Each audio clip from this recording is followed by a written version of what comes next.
ఆన్లో ఉందా?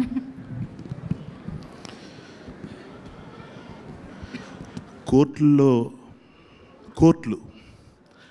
చాలా బాగుండాలంటే అందులో జడ్జిమెంట్లు బాగుండాలి. ఈ కోర్టు బాగుండడానికి కారణం నాని గారి జడ్జిమెంట్, అంతే.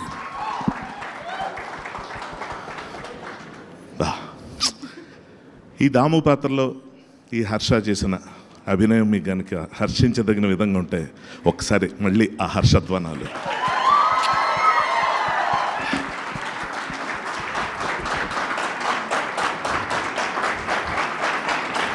బా, ఎంతకన్నా బ్యాక్గ్రౌండ్ మ్యూజిక్ ఏముంది? ఈ చప్పట్లే కదరా ఆకలిగున్న కళాకారుడికి పంచపక్ష పరిమాణాలు. ఎంత గొప్ప మాట అది. కీర్తిశేషులు అన్న నాటకంలో మురారి అన్న క్యారెక్టరు ఈ మాట చెప్పడం చిన్నప్పుడు ఇప్పుడు నాటకాల్లో చూశాను. తర్వాత యాక్టర్ని అయిన తర్వాత గుర్తింపు, అవకాశం అన్నది ఇండస్ట్రీలోకి వచ్చే వాళ్ళకి ఎంత ఇంపార్టెంటో అలాగే సక్సెస్, గుర్తింపు ఈ రెండు అంతకన్నా ఎక్కువ ఇంపార్టెంట్. సో ఫస్ట్ థింగ్, ఒకసారి స్టేజ్ మీదకి ఒక సినిమా ఆడియో ఫంక్షన్ సందర్భంగా ఓ ప్రీ రిలీజ్ ఈవెంట్, అప్పుడు ఆడియో రిలీజ్ ఉండేది. సో ఆడియో రిలీజ్ ఈవెంట్కి నేను వెళ్ళాను, దానికి రైటర్ని. సో అక్కడ కూర్చున్నాను దూరంగా. ముందు రోజుల్లో ఎప్పుడు కూర్చోను అంటే అది ఇంకోలా కాదు, టీంతో ఉంటే బాగుంటుంది కదా. అరవచ్చు అదే ఏదో సౌండ్ చేశారు, ఏంటది ఎలా అది? ఇంకా మీరు ఎవరు ఆ సినిమా చూడలేదు, మన సినిమా అని అర్థమైంది. ఒకసారి చూడండి. హీరో చెల్లి వచ్చి స్పీచ్ ఇచ్చినప్పుడు కూడా అరుస్తున్నారు, జాగ్రత్త. అది కూడా అట్రాక్ట్ చేస్తుందో తెలియదు.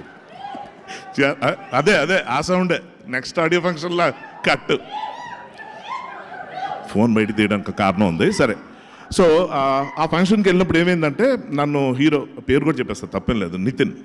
సో తనకి డైలాగ్ రైటర్ నేను. ఆ సినిమా ఫంక్షన్లో అందరినీ పిలుస్తూ హర్షవర్ధన్ కూడా రావాలి ఆ లిస్ట్ చదివి అందరి పేర్లు చెప్తుంటే నేను లేచి అక్కడి నుంచి వస్తున్న లోపు ఇక్కడి నుంచి ఒక వ్యక్తి వచ్చాడు. అతని పేరు కూడా హర్షవర్ధనే, అతని యాక్టర్ హర్షవర్ధన్ అని. నేను టక్మన్ ఇప్పుడు నేను వెళ్ళకూడదని అయిపోయాను. ఆ తర్వాత మళ్ళీ ఇంకోసారి నా పేరు రాలా. అంటే నేను రాలేదన్న విషయం కూడా నితిన్ రిజిస్టర్ అవ్వాల. హర్ట్, డైలాగ్ రైటర్ని మర్చిపోయాడు హీరో, అంతే ఇలాగే ఉంటాయి అనుకుని వెళ్ళిపోయాను. ఆ తర్వాత బయటకు వెళ్తాం. ఏంటి ఎక్కడికి వెళ్ళిపోయావు, నువ్వు రాలేదు ఏంటి అంటే, పిలవాలి కదా, పిలవకుండా ఎలా వస్తామని వచ్చిన కమల్ హాసన్ పూని ఇవన్నీ స్టార్ట్. తను చాలా ఎమోషనల్గా సారీ అంటాడు అనుకున్నా. ఇలా కింద నుంచి మీద చూసి, నువ్వు స్టేజ్ మీద మాట్లాడే రోజు వస్తుంది, ఆ రోజు నీకు తెలుస్తుంది ఏమేమి గుర్తుంటాయో ఏమేమి గుర్తుండవో అని చెప్పి. అప్పుడు కిందకి దిగి ఆ మాట ఎందుకు అన్నాను, అరే వాళ్ళ పేరు ఎందుకు చెప్పలేదు, ఇలాగ నీకు అనిపించకపోతే అంటే నేను అలాంటి కాదు బస్సు, అందరిని గుర్తుపెట్టుకుంటా అనుకున్నా. ఆ తర్వాత నుంచి సక్సెస్ రావడం మొదలుపెట్టింది. ఆ సినిమా పెద్ద హిట్. ఆ సినిమా గుండె జారి గల్లంతైంది. ఆ సినిమా హిట్ అయిన దగ్గర నుంచి నాకు ఇలా స్టేజ్ మీద మాట్లాడే అవకాశాలు వచ్చినప్పుడు అంతా నేను చాలా కాన్ఫిడెంట్ కింద విజయ్ చెప్పినట్టు అద్దం ముందు ప్రాక్టీస్లు ఏంటి, అసలు బ్యాక్గ్రౌండ్ మ్యూజిక్లు చప్పట్లు కూడా ఊహించుకొని వచ్చేవాడిని పైకి. ఇక్కడికి వచ్చాక మొత్తం తుస్సు గాలి, ఏదో మొదలు పెట్టిపోయి ఎక్కడో స్టార్ట్ చేసేవాడిని, ఫినిష్ అయిపోయింది. ఆ తర్వాత కింద దిగిన తర్వాత అదే అర్థమైంది, ఏంటిది ఇలా చేశాను, చాలా ఇంపార్టెంట్ పేర్లు మర్చిపోయినాయి. అంటే మనం చెప్పకపోతే వాళ్ళు గుర్తింపులు రావని కాదు, నాని గారి గురించి ప్రియదర్శి గురించి వాళ్ళు నేను చెప్పాలా కాదు, మన ఫీలింగ్స్ ఏంటో ఎక్స్ప్రెస్ చేయాలి. ఇది ఈ స్టేజ్ మీద మాట్లాడడం వెనకాల ఉన్న ముఖ్యమైన ఉద్దేశం. సరిగ్గా ప్రీ రిలీజ్ రోజున నేను హెల్త్ బాగాలేక నేను రాలేక ఇంట్లోంచి పెట్టుకొని చూస్తుంటే టీవీ, నాకు విపరీతమైన ఆశ్చర్యం కలిగించిన విషయం ఒకటి ఉంది. అదేంటంటే జగదీష్ ఇలా సెల్ ఫోన్ పట్టుకొని స్టేజ్ ఎక్కి, కొత్త డైరెక్టర్ కదా 4-5 నిమిషాల్లో అయిపోద్ది, భయపడతాడు, ముందంతా పెద్ద పెద్దోళ్ళు ఉన్నారు ప్రొడ్యూసర్ అనుకుని 4 నిమిషాల్లో అయిపోద్ది అనుకున్నది ఎప్పటికో నేను రిలీజ్ అయింది ఏంటంటే అరగంట అయిపోయిందని వాచ్ని చూసి. అరగంటకు అవ్వలే, అరగంట అయ్యింది. ఇది అవుతూనే ఉంది. పేరు పేరున చదివితే నేను అనుకున్నాను వాళ్ళు ఎవరో మేము కూడా మాట్లాడుతామన్నా ఈ డైరెక్షన్ డిపార్ట్మెంట్ అందరూ అన్నారేమో అంటే, వాళ్ళు ఎక్కడికి వచ్చి అందరూ కమల్ హాసన్లే, ఎవరికి మాటలు రావట్లా.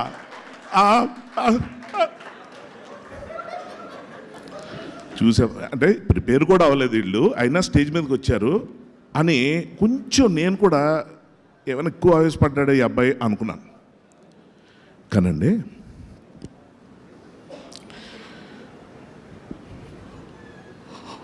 మూల స్తంభాలు అంటాం, మూల పురుషులు అంటాం, మూల కారకులు అంటాం. అంటే బేస్ మెయిన్ వాళ్ళని తెలియకుండానే మూల పెట్టేస్తాం. మూల కళాకారులంతా మూల కారకులంతా మూల కళాకారులు అయిపోయి ఆ కింద ఫౌండేషన్కి అందులో ఎప్పటికి ఉండిపోతారు, వాళ్ళు బయటికి రారు, వాళ్ళకి ఏ రికగ్నిషన్ ఉండదు. నేను పలానా ఫంక్షన్లో నితిన్ నా పేరు చెప్పలేదని చాలా హర్ట్ అయిపోయి నేను వెళ్ళిపోతే నేను ఒక యాక్టర్ని, ఎక్కడికి వెళ్ళినా నన్ను గుర్తుపడతారు. ఇవాళ మీడియా వాళ్ళు డైరెక్టర్లు గుర్తుపడుతున్నారు, కానీ మిగిలిన వాళ్ళని ఎవరు గుర్తుపడుతున్నారు? మ్యూజిక్ డైరెక్టర్లు ఎంతమంది తెలుసు? విజయన్ బయట చూస్తే ఎంతమంది గుర్తుపడతారు? మాట వరుస చెప్తున్నా. ఇలాంటి వాళ్ళని ఇటువంటి స్టేజ్ మీద పరిచయం చేస్తూ వాళ్ళకంటూ గుర్తింపు ఇవ్వడం అన్నది ఏదైతే ఉందో, ఇంతకన్నా గొప్ప సంస్కారం ఎక్కడుంటుంది? ఒక ఇండస్ట్రీలో ఉన్న మిగిలిన డైరెక్టర్లు లేకపోతే ప్రొడ్యూసర్, ముఖ్యంగా వాళ్ళిద్దరిది బాధ్యత కాబట్టి చెప్తున్నానండి. వాళ్ళు ఎందుకు చేయలేదు అని మాట్లాడడం ఇక్కడ అప్రస్తుతం, కొంచెం అనారోగ్యకరం కాబట్టి అది నేను చెప్పట్లేదు. కానీ కొత్త డైరెక్టర్ అనుకున్న ఈ పిల్లాడికి ఈ సంస్కారం ఎలా వచ్చింది, అది క్వశ్చన్ ఇక్కడ. నిజంగా చాలా ఆశ్చర్యపోయాను, ఎందుకంటే నాకు చాలా ఇష్టమైన డైరెక్టర్. నాకేంటి, నాన్నగారికి ఇంకా ఇష్టమైన డైరెక్టర్, వరుసగా అవకాశాలు ఇచ్చారు. వివేకాత్రేయ అంటే సుందరానికిలో సినిమా, ఆ సినిమాలో హీరోయిన్తో ఒక డైలాగ్ చెప్పిస్తాడండి, మా అద్భుతం. అప్పటిదాకా ఇప్పుడు నేనైతే ఎక్కడ వినలా. అదేంటంటే అమ్మాయి బాధపడుతూ, నాన్న నేను ఒక ఈవెంట్లో పార్టిసిపేట్ చేశాను, అందులో మెయిన్ ఒక 4 పేర్లు చెప్పి నా పేరు చెప్పలేదు, నా పేరు చెప్పకుండా తదితరులు అన్నారు. తదితరులు ఏంటి నాన్న? And others. అలాగే డైరెక్షన్ డిపార్ట్మెంట్ ఎన్ టైటిల్స్ వచ్చేటప్పుడు ఆ స్క్రోలింగ్ సర్రని వెళ్ళిపోతుంటే వాడి పేరు వాడే చదువుకోలేడు అందులో. అటువంటి గుర్తింపుకి నోచుకొని వాళ్ళందరూ పడే వేదన ఆ వివేకాత్రేయ చెప్పే డైలాగ్లో తదితరులు అన్న దాంట్లో నిజంగా ఎంత పెయిన్ ఉంటుందో. మనం సాధారణంగా సినిమా ఇండస్ట్రీ అంటే మనం ఏమనుకుంటాం అంటే వన్ ఛాన్స్, ఒక్క అవకాశం అనుకుంటాం. ఒక్క అవకాశం ఎవరికొకరికి ఎప్పుడోసారి వచ్చేస్తుంది. అవకాశం రావడం ప్రాబ్లం కాకపోవచ్చు, అంటే వచ్చే వాళ్ళ సంగతి చెప్తున్నా. ఆ వచ్చిన వాళ్ళు గుర్తింపు ఎక్కడి నుంచి వస్తుంది, సక్సెస్ ఎక్కడి నుంచి వస్తుంది? ఇవన్నీ వచ్చిన తర్వాత గుర్తింపు లేకపోతే, నా వరకు నాకు ఎంతో అమృతం అన్న సీరియల్లో విపరీతమైన పాపులర్ అయిపోయి నాకు 10 జీవితాలు. ఆ అరుపుల దగ్గర నేను ఆపేస్తానే, అవి నాకు ఇష్టం. అయితే అంత గుర్తింపు తెచ్చుకున్న నాకే ఎప్పుడో కోరుకుండిపోయేది ఏంటంటే, ఈ సినిమా సంస్థ వాల్ పోస్టర్లో నేను ఎప్పుడు కనబడినే. నేను చేసిన రోజు మంచివే, నాకు చాలా మంచి పేరు తీసుకొచ్చే, నేను వాళ్ళు చాలా హ్యాపీగా ఉన్నాను కాదంటలే. కానీ పోస్టర్లు కనిపించేవి చాలా తక్కువ. నాకు ఇక్కడెక్కడో అదిగో అక్కడికి వెళ్ళి అలా కాసేపు చూసుకోవాలనిపిస్తుంది. పోస్టర్ మీద కనిపించి ఆ ఆనందం ఎంత బాగుంటుందో ఊళ్ళో చూసుకుంటూ అలా నా ఫ్రెండ్స్కి చెప్తూ. నేను అంటుంది ఏంటంటే, ఈ సక్సెస్ మీట్లో సినిమా స్టార్ట్ అవుతున్నప్పుడు ఇందాక సార్ సుధాకర్ గారు నాని గారి గురించి చెప్తా అన్నమాట ఏంటంటే, ఆయన సినిమా స్టార్ట్ చేసేటప్పుడు ప్రేక్షకుడిలాగా ఆలోచిస్తున్నారు. అది ఎంత అద్భుతం అంటే సార్, నిజంగా నాన్నగారి గురించి మాట్లాడాలని నాకు ఉంది, వస్తా. అసలు ఎలా అంటే, ఫస్ట్ పాయింట్, సినిమా స్టార్ట్ అయినప్పుడు ఆ ప్రాసెస్లో ఉన్నప్పుడు ఆలోచించాల్సింది, మనసులో పెట్టుకోవాల్సింది ఆడియన్స్ గురించే. వాళ్ళకి నచ్చుతుందా, ఆస్వాదిస్తారా, జీర్ణించుకుంటారా, నచ్చుతుంది. ఇది సినిమా అయిపోయిన తర్వాత ప్రేక్షకుల్లో కళ్ళకు ముందు మధ్యలో ఉన్న వారధి అస్సలు చాలా ఇంపార్టెంట్ అయినది. వారధి మనకి పురాణ కథల నుంచి కూడా రాముడి వారు లంకకి వెళ్ళడానికి కావాల్సిన వారధి ఏదైతే ఉందో అది మీడియా. ఈ మీడియాని జాగ్రత్తగా వాళ్ళ గైడెన్స్తో మనం ప్రేక్షకుల దగ్గరికి ఎలా వెళ్తాం, ఆ పబ్లిసిటీ ఎలా చేస్తాం అన్నది సెకండ్ థాట్. అయితే ప్రేక్షకులకు వెళ్ళిన తర్వాత, సినిమా హిట్ అయిన తర్వాత ఖచ్చితంగా గుర్తుంచుకోవాల్సింది, మనసులో పెట్టుకోవాల్సింది, గుర్తు చేసుకోవాల్సింది, అభినందించుకోవాల్సింది ఆ సినిమా కార్మికులు, ఆ సినిమా నటులు, ఆ సినిమా టీం మొత్తం. వీళ్ళకి ఈ సందర్భంగా రావాల్సిన గౌరవం వస్తుందన్న విషయం నాకు ఇప్పుడు అర్థమైంది. పేరున ఇప్పుడు నేను వాళ్ళందరినీ చెప్పక్కర్లేదు, ఎందుకంటే దర్శకులు ఎప్పుడు చేశారు. ఇవాళ మా దీప్తి గారు మేడం, అసలు నిజంగా కొత్త ప్రొడ్యూసర్లు ఇంత హుషారుగా నవ్వుతూ మాట్లాడటం మనం ఎక్కడైనా చూస్తామా? అది సక్సెస్కున్న పవర్. అలాగే ఇందులో నటించిన చాలామంది యాక్టర్స్లో ఒక యాక్టర్గా నేను ఫీల్ అయ్యేది ఏంటంటే, ఇప్పుడు మనకి మంచి screen time, full length character పడడం, ఆ పడిన క్యారెక్టర్లో మంచి డైలాగ్స్ ఉండటం, అందులో పంచెస్ ఉండటం, అది ఆడియన్స్ని ఎంటర్టైన్ చేయటం అనేది ఎంత ఇంపార్టెంటో, అంటే మన మెటల్ ప్రూవ్ చేసుకోవడానికి ఎంత ఇంపార్టెంటో, అలాగే అంత స్క్రీన్ టైం లేకపోయినా, డైలాగ్స్ పెద్దగా లేకపోయినా, ఆ పక్కనే నిల్చొని ఈక్వల్గా ఆ సీన్ని పండించడానికి వాళ్ళ సైలెన్స్ని ఉపయోగించడం అన్నది ఎంత ముఖ్యమైన విషయం అది అందరికీ అర్థం కాదండి. ఇది నిజంగా ఒక ఆర్టిస్ట్కే అర్థమవుతుంది, కొంచెం ఆలోచిస్తే ప్రేక్షకులు కూడా అర్థమవుతుంది. ఈ సందర్భంగా ఈ సినిమాలోనే కాదు, ఏ సినిమాలోనే ఇప్పుడు సుధాకర్ గారిని పెట్టుకున్నప్పుడు నేను అనుకున్నా, ఇదేంటి చాలా సైలెంట్గా సినిమా అంతా ఏం మాట్లాడలేదు ఈయన, దీనికోసం పెట్టుకున్నారా ఏంటిది అనుకున్న టైంలో పదండి బయటకు వెళ్దాం అంటాడు మంగపతి. ఆ వాయిస్లో మనకు లేదు, ఊరికి ఇమిటేట్ చేస్తాం. పదండి బయటకు వెళ్దాం అంటే ఈయన ఇలా అటేటో రే కండువా లేదంటారా అంటే ఆ కండువా అన్నది వినగానే అది ఆయన కాకుండా ఇంకెవరు చెప్పిన ఎఫెక్ట్ రాదు, అంత బాగా చెప్పారు ఆయన. సో పాయింట్ ఏంటంటే ఎలాగైతే మనకి డెఫినెట్గా ఆ ఇంపాక్ట్ క్రియేట్ చేయడానికి అవసరం అవుతుందో, ఇందా విజయ్ కూడా అదే చెప్తున్నా.